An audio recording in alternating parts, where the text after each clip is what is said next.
I recently realized that a lot of the people pleasing tendencies that I had when I was a young child and young adult were not only picked up through observation for my own social survival, but were also explicitly taught to me by the adults in my life, especially my teachers.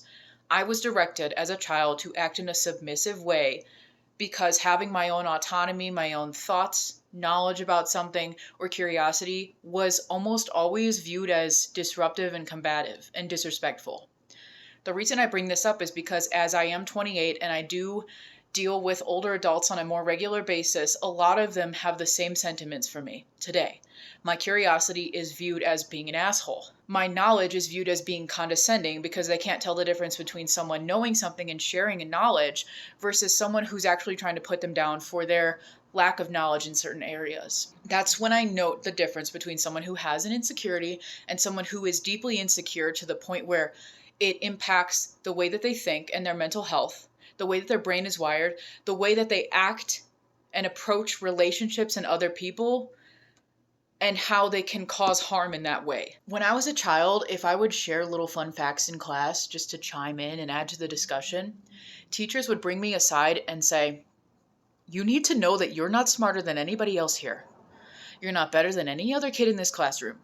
So you need to stop chiming in with your little comments and sit down and let me teach because I'm the teacher." I look back and I wonder why they felt so deeply insecure that me sharing a fun fact about whether that's a cumulonimbus or stratus cloud threatened them and their knowledge levels so much that they felt the need to go out of their way to humble me when I wasn't even not humble in the first place. I was a child. I was like 7 years old. But that immediate devaluing, instead of encouraging me to learn more and teach my fellow classmates, got in my head.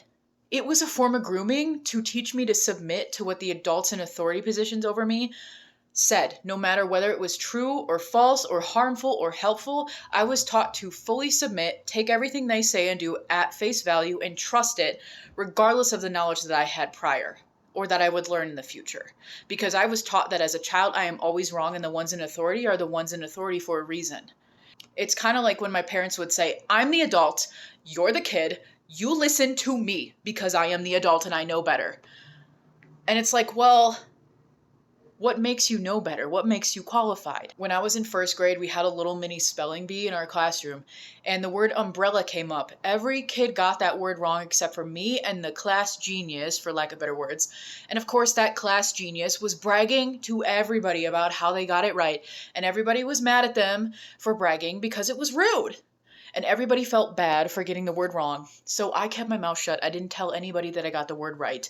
But I was really proud of myself for that. But I learned then that when you boast about being more knowledgeable than others, they hate that. It doesn't make you more likable. So I never felt the need to do it. So whether this was viewed as like a form of humility or not, I learned it out of survival so that I wasn't less liked for my intelligence levels and my knowledge levels. The more I shared my knowledge and demonstrated my knowledge, the more people who didn't have the same level as me felt insecure around me.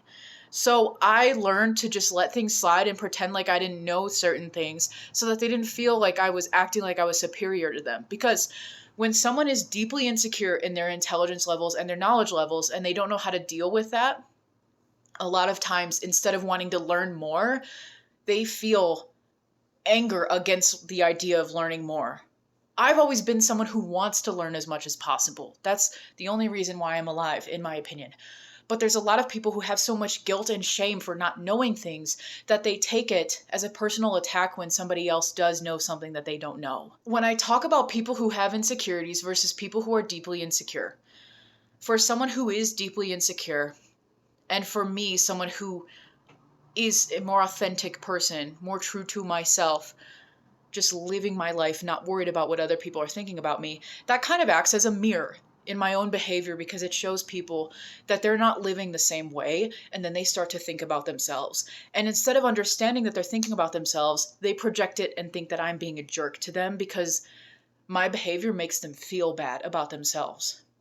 So imagine that I am replacing my head with a mirror. It's like my behavior reflects onto them and it makes them think about themselves. It makes them look at themselves. But if they don't actually spend time of their own looking at themselves in the mirror, metaphorically, then instead of them understanding that that's their own reflection being mirrored back to them, they think it's my face, my head. So then they view me as the enemy. I am the one making them feel bad. They're not reflecting deep enough to understand that that's actually them in the mirror. So this is the only reason why I don't internalize this type of stuff anymore, although it still hurts to be treated awfully by people who are in positions of authority to me simply because they're envious or they feel that insecure that they take it out on anybody. They view anybody as competition. I recently made a video about people older than me who treat me badly because I'm young. And a lot of people who are older than me describe the same things still happening to them while they're in their 30s, 40s, and 50s. I had a relative recently describe the sentiment that because they suffered, that young people need to suffer too. Because they don't know the difference between that's the way the world works naturally, or that's the way that people decided to treat them when they didn't deserve it. So then they have to sit with that reflection of, did I deserve this or not? Did I do something harmful to deserve getting hurt so much, or did the adults who were supposed to protect me actually just go around and hurt me because they were broken themselves and they were projecting all of their shit onto me? And that's something younger generations or people who are more involved in these types of spaces have already unpacked, is that a lot of us did not deserve the harm that was done onto us by the adults in our lives who were supposed to protect us instead. But when it comes to a lot of the older generations, they think that that's just the way the world works. Because that grief that you deserved better is one hell of a pain to sit with. And if you don't know how to sit with emotional pain, that can feel excruciating. So a lot of people just ignore it and pretend it doesn't exist because that is the easier option. Healing is not easy. If it was easy, more people would walk around a lot healthier than they are. But a lot of people do walk around projecting onto others left and right, and they don't know the difference between that and reality. Because that's an easier way to live. That's the way people have lived for so long. So as a 28-year-old, now, when the adults older than me in my life are treating me like I am that little kid getting talked down to, it triggers something in me, and it hurts a lot, but it will never make me bitter, because I am not that person, and I do not want to end up like them. So their behavior is actually helping me in some weird way, because I've decided to learn from it and make it help me. I'm the one making lemonade out of their lemons, but their lemons are bitter as fuck, and most people don't want anything to do with them. And they know that at the end of the day because they don't even want to bite into their own lemon either. But I can't imagine being in your 30s, 40s, 50s, 60s and talking down to a child and feeling so threatened by a child being knowledgeable about something that you feel the need to go out of the way to devalue them to make sure that they don't feel bigger than you one day. That screams insecurity. It just screams deeply insecure. And it's harmful. It is. I don't know why people become teachers when they just absolutely hate kids.